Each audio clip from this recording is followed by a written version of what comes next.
भाज्य भाजक भागफल का एक ऐसा सा सवाल जो एग्जाम में हर बार मतलब कि रिपीटेशन करता ही करता है।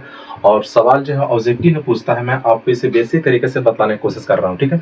आप बिल्कुल ध्यान से देखते रहिएगा शुरू से लेकर के अंत तक, ठीक है ना।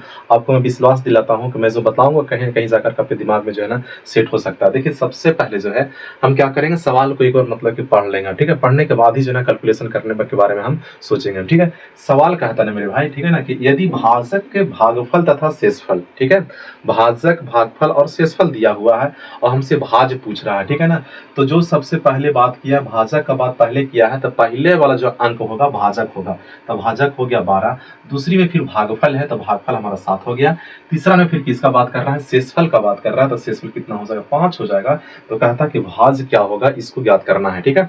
तो सबसे पहले आपको फार्मूला भी याद होना चाहिए। बिना फार्मूला का जो है मैथ का कोई भी सवाल आपसे कैलकुलेशन होने वाला नहीं है। चाहे सवाल जिस भी प्रकार का सवाल है उसके लिए आपको जो है फार्मूला इन या आपको याद करके रखना पड़ेगा, या वो होना भी चाहिए। तो चलिए हम कैलकुलेशन कर रहे हैं, ठीक है। यहाँ पर थोड़ा सा हम क्या लिखे हैं, हल कर रहे हैं, ठीक है ना। थोड़ा सा जो दिया हुआ था ना उसको हमने क्या कर दिया है, मतलब कि विस्तार पूर्वक यहाँ से लिख दिया है, ठीक है। कि दिया हुआ है, इसी को आप इंग्लिश में लिख सकते हो गिवन डेट, ठीक है ना। तो भाजक क्या दिया हुआ था, भाजक जो था 12 दिया हुआ, देख लीजिए भाजक कितना दिया हुआ है, 12 दिया हुआ है। और भागफल कितना दिया हुआ, तो भागफल जो है 7 है, ठीक है। तो भागफल 7 लिख लिए। शेषफल कितना दिया हुआ, तो शेषफल 5 है, तो शेषफल के जगह पर कितना लिख लिए, 5 लिख लिए। अब कहता है कि भाज क्या होगा, ठीक है। तो भाज बराबर आपको फार्मूला होना चाहिए, ठीक है ना। क्या याद होना चाहिए कि भाज बराबर फार्मूला होता है, सूत्र से हम चल रहे हैं कि भाज बराबर फार्मूला होता है भाजक गुने भागफल प्लस का शेष होता है। क्या होता है, भाजक गुने भागफल प्लस का शेष होता है। अच्छा, इसी को जब हमने एल्गोरिथम में पढ़ते हैं तो इसको बोलते हैं ए बराबर, देखिए ए बराबर बी क्यू प्लस का आर हो जाता है, ठीक है ना। तो अब आपको कुछ भी नहीं करना है, जो जो मान दिया हुआ है उसको सिर्फ रख लीजिए और उसके बाद जो है ना आपका कर सकते हो, कैलकुलेशन कर सकते हो। तो भाज हमसे पूछा है, तो भाज को कुछ भी नहीं करना है, भाज को भाजे लिखने दीजिए, ठीक है ना। चलिए बराबर के हम इस साइड से चल रहे हैं। भाजक की बात किया है, भाजक कितना है, इस पूरे सवाल ने भाजक क्या दिया है, भाजक जो हमारा 12 दिया है। तो भाजक की जगह पर हम वैल्यू कितना रख लेंगे, 12 रख लेंगे, क्लियर है ना।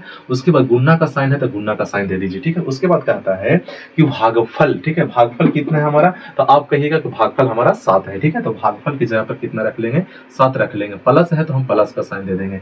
शेषफल मतलब शेष कहिए चाहे शेषफल कहिए या फिर रिमाइंडर कहिए, बात एक ही होता है। शेषफल कितना दे दिया है, तो आप कहिएगा 5 दे दिया है, तो शेषफल की जगह पर आपको 5 रख लेना है मेरे दोस्त। अब आपको क्या करना है, तो यहाँ पर साइन देखिए गुणा का साइन है, तो 12 सतह कितना हो जाएगा, आप कहोगे कि 84 हो जाएगा, तो 12 सतह 84 लिख लीजिए। फिर प्लस है तो यहाँ पर प्लस लिख लीजिए।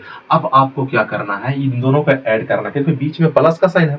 तो 5 4 9 और 8 हो जाएगा, ठीक है ना। तो इसको जब हम ऐड करेंगे तो कितना हो जाएगा, 89 हो जाएगा, 89 हो जाएगा, ठीक है। तो इसका भाज कितना हो जाएगा हमारा, मतलब कि 89 हो जाएगा, ठीक है। तो इन सवालों का जवाब कितना हो जाएगा, 89 हो जाएगा, ठीक है ना। तो ऐसे सवाल के लिए आप मुझे फेसबुक पर मतलब कि फॉलो कर सकते हो, ठीक है ना। और अगर वीडियो आपको अच्छा अगर लगता हो तो वीडियो को लाइक कर दीजिएगा, चैनल को मतलब कि फॉलो कर दीजिएगा, ठीक है। और कमेंट बॉक्स में जरूर कमेंट कीजिएगा। मैं उन्हीं सब सवाल को लेकर आ रहा हूँ जो बिहार बोर्ड ने मतलब कि सवाल पूछ रहा है, ठीक है। और मैं उन्हीं सारे सवाल को पार्ट बाय पार्ट बतलाने के लिए, ठीक है ना, मैं आपके लिए तत्पर हूँ, ठीक है। तो कैसा आपका लगा, वीडियो को शेयर जरूर कीजिएगा। तब तक इतना ही, ऑल दी बेस्ट।